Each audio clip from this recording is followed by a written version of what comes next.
Hey, what's going on, everybody? This is Rahrena, and I'm going to be talking a little bit about the August 2020 recall for a recall from Ford. If you had brought your car in for recall 15S16 or 16S30 to fix your door latches from the recall for when the door latches would open up or not shut, then this is for you. So they send you a letter with your VIN at the top and the date and everything. Basically say that not all of our door latches for the recall were installed properly. Can you send us a part number on your latch to make sure you have the right one? And then over here they say if you paid for these services, it has to be for 15S16 or 16S30, but you need to give your receipt to your dealer and they can reimburse you for that, or you can send a direct request to Ford. It'll take 60 days. That was one of the biggest responses that I had from when I took my car in for 15S16, was that a lot of people didn't know that Ford pays for all things related to fixing your cars for recalls, including rental vehicles as well. So that was another big highlight here.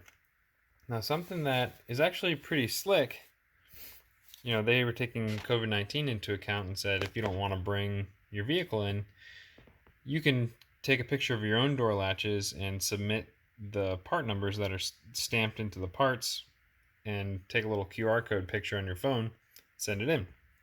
And I just did that, and it was incredibly smooth. There was no hassles or anything. It took me probably about 5 minutes. I just turned the flashlight on my phone and went around looking at the numbers. I had 5 to 6 digit numbers. They say it's anywhere from 4 to 7.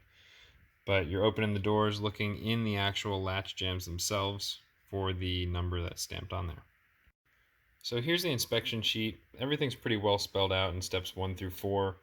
At the bottom you have some fields to write it down, basically like scratch paper, as you go to each latch and find the numbers, and then check whether or not that white toggle for the child safety lock is in place. When you have this information written down, you can then go to fordlatchrecall.com and enter it in manually with your VIN, or you can take a picture of this QR code, which will bring you to your VIN specific entry field, and you just enter this info down here and click submit, and it'll say whether or not you need to bring it in or if you're taken care of.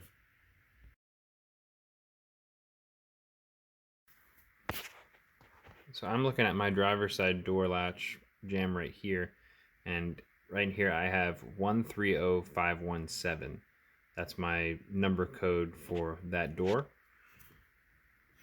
So I would put that in the front driver's field, and then on the back, for some reason these ones were a little more faint, but 07517. And then zooming out, the child safety lock is present right there. So I would check the box that the child safety lock is in and put that number in and do the same for the other side. So using the app, you have your VIN and you have the door code fields. You're going to enter the fields and check the box for the child safety lock. And once you press submit, it will tell you if you're good with the green screen, or it will tell you if you need to go into the shop.